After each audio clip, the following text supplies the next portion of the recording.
This is July 2015, and this is our new home in India. This year we are living in the guest cottage of John and Carol Christian at Fresh Winds Farm. And this is the gates and the fence surrounding Fresh Winds Farm. You can see that right across the street they have their own little private road, and there's cows and there's fields over there, lots of palm trees. And if you look right there way in the distance, you'll see a great big power plant.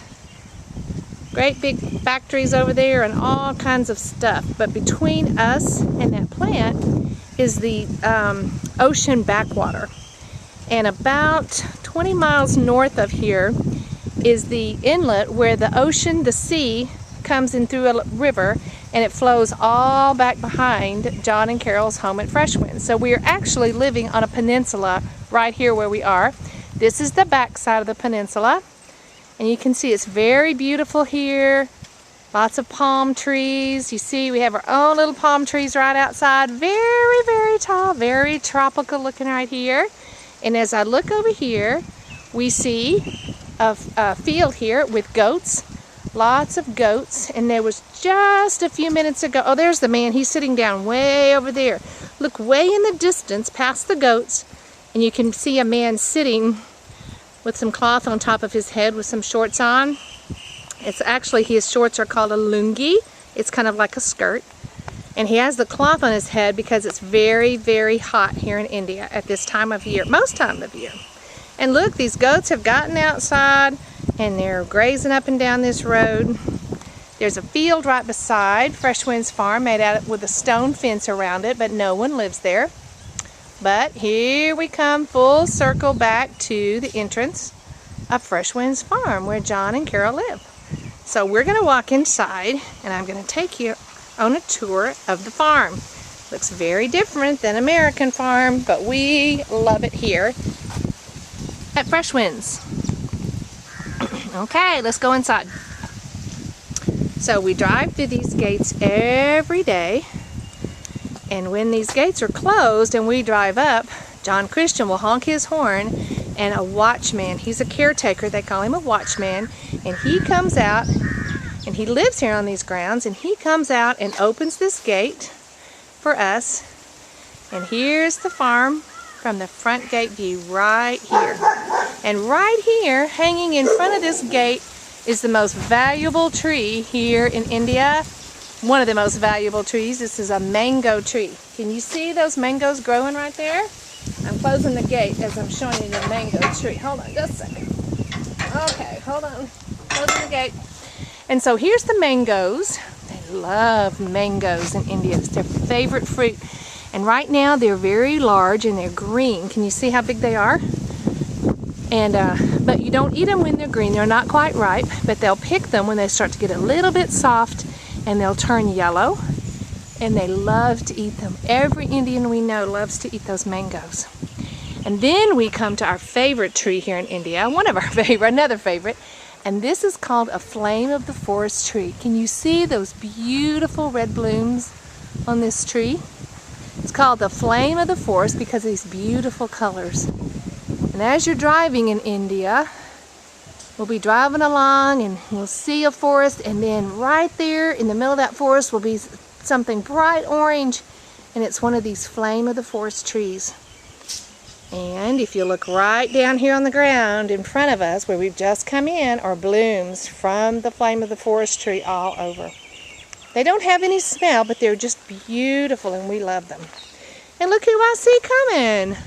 Hi, Papa. Here's Papa. He's going into the house there. This is John and Carol Christian's house here at Fresh Winds. It's not a typical Indian house for this region. It's actually from their region, their state in India that is called Kerala.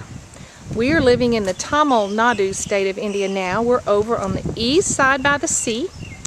If you look in this direction, you see those palm trees? If you go beyond the bus, that direction is the sea, which is probably about 2 or 3 miles over there. So it's not too far. We have lots of those ocean breezes. And this year, here at John and Carol's house, is where the school bus parks at night. So every morning, Justin drives in from the village on the motor scooter, gets on the bus, and he goes to some of the nearby villages here and picks up the students.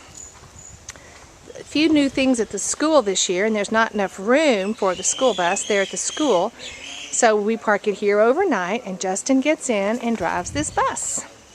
See? Cheever Academy Nursery and Primary School. And that's where the children are. It's a small bus, but it's a good one. And this is called an outdoor kitchen. And this, you see, is very pretty style. This is in the Kerala style.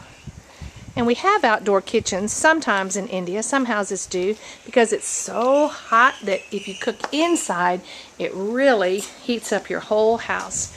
So this is John and Carol's outdoor kitchen. And it's under a roof here. You can see, very nice, a place to sit. There's a toaster oven there. And you'll see this is how everybody here in India cooks. They cook on these burners right here. And you can do lots of good cooking out here. A sink, lots of pots and pans, lots of places. This is also where they process the milk every day. The watchman here milks the cows here at Fresh Winds. And then he brings the milk right in here and puts it in a bag, right over here in this area right here. And then, whenever he bags up all the milk, then he brings it and puts it in the freezer in our cottage until they're ready to sell that or drink that. So this is the Fresh Winds Farm from a different view from the outdoor kitchen. And there we have, there's the main house. And you can see that right behind Fresh Winds Farm is another pasture, and there's cows back there, there's turkeys back there, and way over there at the back side of that pasture, do you see a greenhouse over there? Some greenhouses? That's a village over there. And there's a group of people, probably about 50 to 100 people, that live right over there on the other side of that village. And there's an oven right here in the ground where they dig a hole sometimes and build a fire, and they cook with coals, and they put things down in there, kind of meats, and they cook them down underneath the ground in a pit. And that's the outdoor kitchen. Okay. We'll continue our tour on another video.